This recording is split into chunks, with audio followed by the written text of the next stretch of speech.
ఎందుకన్నా బీపీ పెంచుకుంటున్నారు? ఏంటి ఈ చాలగారి ప్రభుత్వం ఏం చేస్తుంది? ఒక పక్క ప్రజలు ఇబ్బంది పడుతూ ఉన్నారు, ఒక పక్క ఇల్లు కూలిపోతా ఉన్నాయి, సకాలంలో కనీసం అన్నం కూడా వదలటం లేదు. ఇదంతా చూస్తా ఉంటే నాకు బీపీ పెరిగిపోతా ఉంది. ఎంత పెరిగిందన్న? 175? ఇప్పుడు పడిపోయినట్టుంది. 11 పడిపోయింది. ఇవి మామూలు ఫ్లడ్స్ కాదు, మ్యాన్ మేడ్ ఫ్లడ్స్. అదే మన ప్రభుత్వం ఉంటే ఈ వరదల్ని తక్షణమే ఆపేసేవాళ్ళు. వరదల్ని ఎలా ఆపేవారన్నా? వరదలు కట్టి ఆపుతాడు. ఇంకో ఆప్షన్ ఉందన్నా. ఏంట్రా అది? ఆ మ్యాన్ కి కాల్ చేసి వరదలు ఆపించే. ఏ మ్యాన్ రా? డాబర్ మ్యానా, సూపర్ మ్యానా? అదే మ్యాన్ మేడ్ ఫ్లడ్స్ అన్నావు కదా, ఆ మ్యాన్. ఈ బాబు రాత్రుల్లో నిద్ర పట్టక 3 గంటలకి 2 గంటలకు ప్రెస్ మీట్లు పెట్టి అందరినీ అలర్ట్ చేస్తా ఉన్నాడు. ఇదే నా ప్రభుత్వం తీరు. బాబు గారు చేసే మంచి చూసి నీకు నిద్ర పట్టట్లేదు. ముందు చాలా మంది హెల్ప్ చేస్తున్నారు. మీ పార్టీ వాళ్ళు ఎక్కడన్నా? నేననే గెలిపారు. ఎక్కడ కనిపించట్లేదే. కాపాడే ప్రయత్నంలో మునిగిపోయి ఉంటారు. ఎవరికి చెప్తున్నావురా సోదే? మునిగిపోయే రకం కాదురా, ముంచే రకం. ఎలా రా ఇది? ఈ బాబు ఈ వయసులో కూడా అయితే కష్టపడతా ఉన్నాడు. అదే మనమైతే పదవి రాగానే ప్యాలెస్ లోకి వెళ్ళి పడుకున్నాం. మరి వరద బాధితులకి సినిమా వాళ్ళు డబ్బులు ఎత్తున్నారన్న. పవన్ కళ్యాణ్ గారు అయితే ఒక్కో స్టేట్ కి ₹1 కోటి చొప్పునిచ్చాడనా.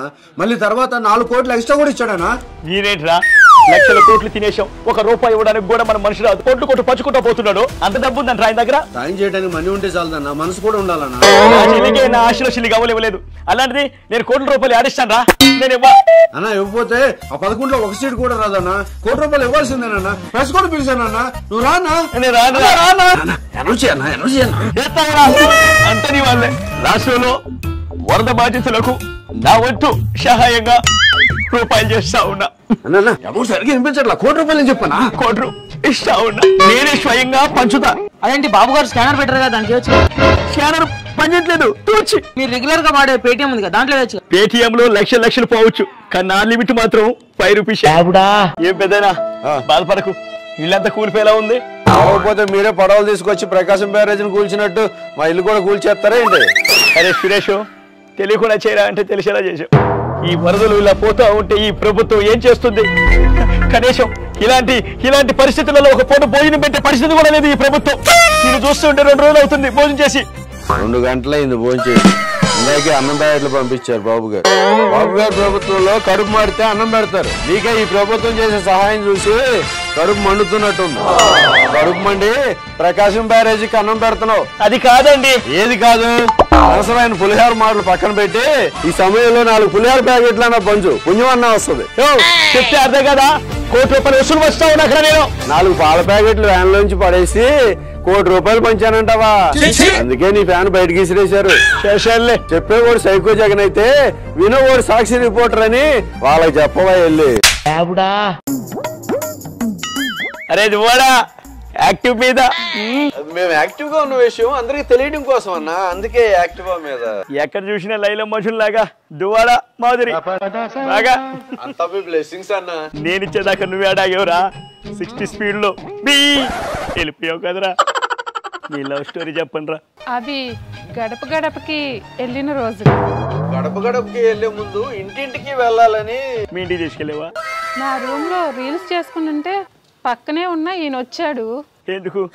రిహార్సల్ కోసమా? ఫ్యాన్ పాడైపోతే ఏదో గాలి కోసం అలా. ఇప్పుడు ఆ గాలి రాష్ట్రం అంతా వేస్తుంది. నా హెయిర్ నేను దువ్వుకుంటూ రీల్స్ చేసుకుంటుంటే మధ్యలో ఈయన వచ్చి నిన్ను దువ్వాడా? నా హెయిర్ ని దువ్వాడు. ఎంత వద్దన్నా దువ్వుతూ ఆయన ఒక మాట అన్నాడు. ఏమన్నాడు? దువ్వితే దువ్వించుకోమన్నాడు. ఆ ఒక్క మాటకి నేను పడిపోయా. ఇక నేను నా పార్టీ ఇద్దరం పడిపోయి నొప్పులతో ఉన్నోడి దగ్గరకు వచ్చి నవ్వుతారేంటి సార్? It's a laughing time. ప్రభుత్వాన్ని ప్రశ్నించే టైం. ఈ ప్రభుత్వం అన్ని సౌకర్యాలు అందిస్తుందా? సదుపాయాలన్నీ అంటున్నారు. ఈ ప్రభుత్వం అన్ని సౌకర్యాలు సకాలంలో అందించలేక ఈయన స్వర్గస్థులు ఎలా ఉన్నారు? సదుపాయాలన్నీ బాగా అందుతున్నాయని చెప్తున్నానండి. పక్షి టీవీని వెనకెళ్ళిపో. బాబు గారు వచ్చి మీ కుటుంబానికి ఆర్థిక సహాయం అందిస్తారన్నారా? పక్షి టీవీ బాబు గారు ఆర్థిక సహాయం అందించకపోగా కుటుంబ సభ్యులకు కూడా ఇతనితో ఎటువంటి అవసరం లేదని చెప్పి ఆల్రెడీ పాట రెడీ చేసుకుంటా ఉన్నారు. అలా ఉంది ప్రభుత్వం. బాబు గారు వచ్చి అన్ని రకాలుగా మేము ఆదుకుంటాము, ఆర్థిక సహాయం కూడా ఇస్తామని ధైర్యాన్ని కూడా ఇచ్చారండి. ప్రసిద్ధం అంటే ప్రభుత్వం అవకాశం ఇట్లేదు. అవకాశం ఏంటో మనమే తీసుకుందాం.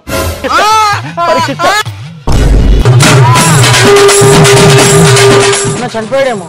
మనకు కావాల్సింది కూడా అదే. మీ ప్రభుత్వంలో ఎగ్ పఫ్ల మీద 18 కోట్లు ఖర్చు చేసి దాంట్లో మీరు సగం నొక్కేశారని చెప్తున్నారు. దానిపైన మీ అభిప్రాయం ఏంటి?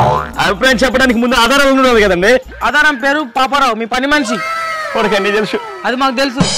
పాపారావు నమస్కారం అయ్యా. నిజాలుగా చెప్పామంటే ఈ భూమి మీద నువ్వు ఉన్నావు, గొడ్డలు పోతే గొడ్డలు దాచానండి, మీకు దొరకదు. అసలు ఎగ్ పఫ్లు కొనుగోలు ఎలా జరిగింది? ఈ పక్క సందులో ఉన్న బేకరీలో ఎగ్ పఫ్లు కొనుక్కొద్దామని నేను సజ్జలో వెళ్ళామయ్యా. అక్కడ ఏం జరిగింది? వాళ్ళు ఒక్కొక్కటి 18 రూపాయలు చెప్పారయ్యా. 18 రూపాయలు దాన్ని 18 కోట్లు చేశారా? మరి పైలట్లు అందరు తిన్నారా? వాళ్ళు తినలేదయ్యా. అసలు వాళ్ళు తినక మీరు తినక అసలు ఏం చేశారు? అసలు మెయిన్ ట్విస్ట్ ఇక్కడే ఉందయ్యా.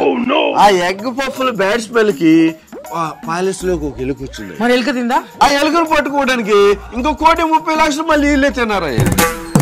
వామ్మో, పఫ్ల మీద 18 కోట్లు, ఎలుకను పట్టడానికి 1,30,00,000. దొబ్బేయడంలో కూడా 1+1 ఆఫరా? అలాంటి లోఫర్లు అయ్యాయి.